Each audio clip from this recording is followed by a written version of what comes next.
awo nga tuvuddewo olunaku lwa weekend. It was fashion and glamour and a lot of happiness and award winning. Wali ku Kampala Serena Hotel wetwajagaliza ba creatives wano mu Uganda. Omanyi wabeerawo Academy Awards nabeerawo main show. So UCC erina main show yayo bagiyita Uganda Film Festival era submissions zinatera okuba nga ziggwa naye chaliwa nga manyiddwa nga Humphrey Nabimanya yavayo natekawo initiative y'oku appreciating aba creative natekawo awards ezakabye nnyo him and the team baziyita IKon Awards. IKon Awards zino ziriwo oku appreciating every local artist okitegera ddala mu movie and television fe ababeera nnyo eri mu movie tuzanya movie ezibanyumira ebina Uganda ebi English ennaku zino tukyaziyita ebina Uganda wabula they are films proudly made by Ugandans. So twabadde ku award night era babaddewo ababede bangi nnyo. Dr. Sam Bagendo omulabyeko omanyirwa nga Bossa, nalabyewo mukulu wa Ment, one of the biggest mentor movie industry, Mariam Ndagire, wabaddewo Richard Mulindwa yabaddewo bulungi nnyo, my top director omukulu John Sega yabaddewo. Then from West Africa wabaddewo omukulu amanyiddwa nga Ramzenu watwakula tumulaba ku TV.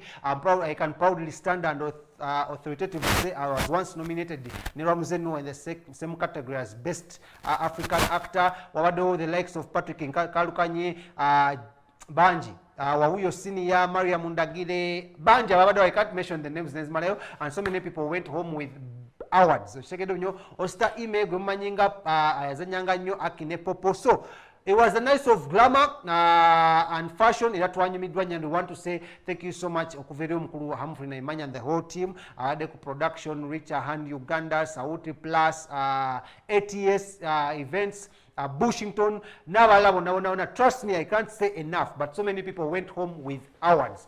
Kambagamba kintu kimu, we need such awards in Uganda ezitaliiko kusasulira, ezitaliiko kyekubira, ezitaliiko kubbira, but nga they recognize Ugandan artists okuva mu film and television. Ekitegeddwa nnyo aba contributors okubanga babawa amasanyu nga babasanyusa ate nga mubaagala nnyo. So n'olwensonga eyo, let me show you some of the highlights abantu gye bayambaddemu ku red carpet ne event nga we yabadde just mu video gye tugasegase.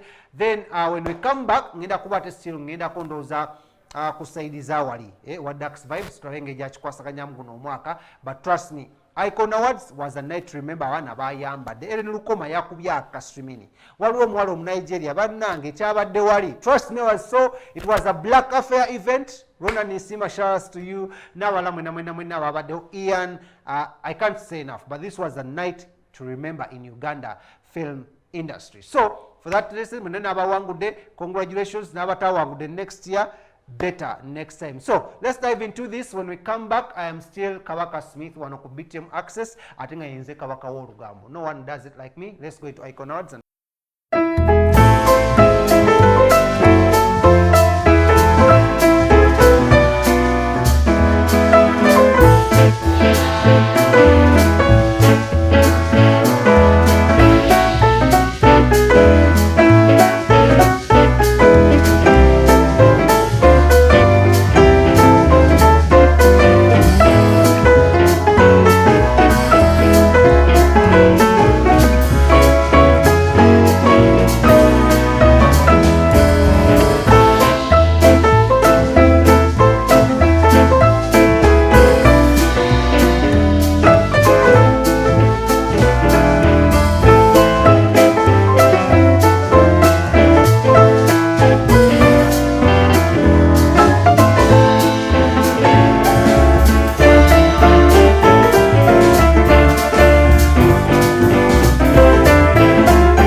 bwetyo webadde wali ku Kampala Serena Hotel ow'omutima omunafu wayabadde wakufa era abantu nga Mako temwayitiddwa because temulina ngoye zigenda ku red carpet y'aba filmmaker. And let me tell you this, omanyi industries n'ebbiri zirina okubaako kye zeekoppako. There is a way abayimbi bano mu entertainment industry no mu music industry actually, because it's all an entertainment industry, but music industry waliwo engeri abayimbi bano gye beesuddiyamu, but ebituuka ku awards zaabwe ne bakola nonsense, ne bakola bogus, ne bakola ebintu nga biri vague, bya kisirusiru nnyo biri awo tebikwatagana. That's why right now it's very hard to find authentic music awards mu ggwanga lya Uganda that have stood the test of time. But in the movie industry, the difference is tetutera nnyo kwesuddiya. We don't make a lot of noise. We go by action. We walk the talk.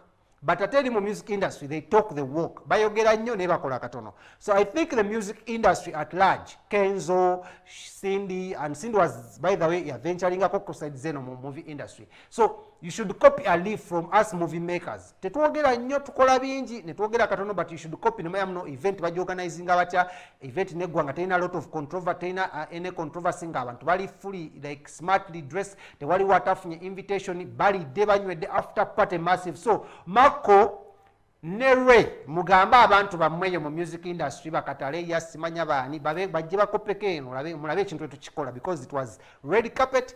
Sibyo omuntu mugamba all black anagira mu green, yellow, purple, blue, red. No, red carpet yadde very ku gate ya sene wasooka mpaka eno gyekoma. So there was a night of glamour, fashion, n'ebintu ebifaganako. Ngera njagala kwebaza mwena movie makers showing the up nga muli free, well dressed, smartly dressed. Thank you so much for showing respect to these awards. So awo nga tuvuddewo bannange oluseke nkyalukuba olwagenda mu UK.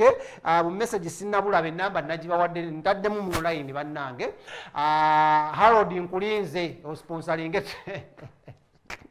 omutima omunafu wakufa, wakufa nogenda ne ghetto gladiator president w'abantu katowoleyo ng'omanyi bunno amaanyi g'abantu teekako ka message ku nnamba eyo ngende UK.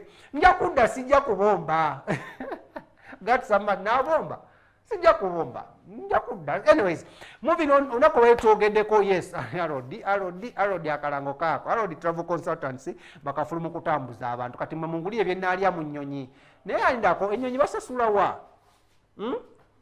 Harold alina okumbulira gye basasula mu nnyonyi kuba bayinza okumbuuza ennyonyi nga simanyi basasula. Air ticketing, visa, hotel booking, onoosula byonna bikwase omuntu ogwo Harold Travel Consultants. So mufuna ku 0758 646 47 Harold Travel Consultants ajja kuba kuyambako tutambula nga teweeraliikiridde ate ng'ebintu bikoledde at the comfort of your home. So mwekwate ajja kuba ate akutambuza malidadi sana nnyo. Okyali ku BTM Access, yenze Kabaka Smith nga bulijjo, kabaka w'olugambo, kabaka w'amawulire g'abasereba bagali authentic ate nga sirimba kuba abantu benkolagana nabo bali authentic nnyo. N'olwensonga eyo katugende mu maaso.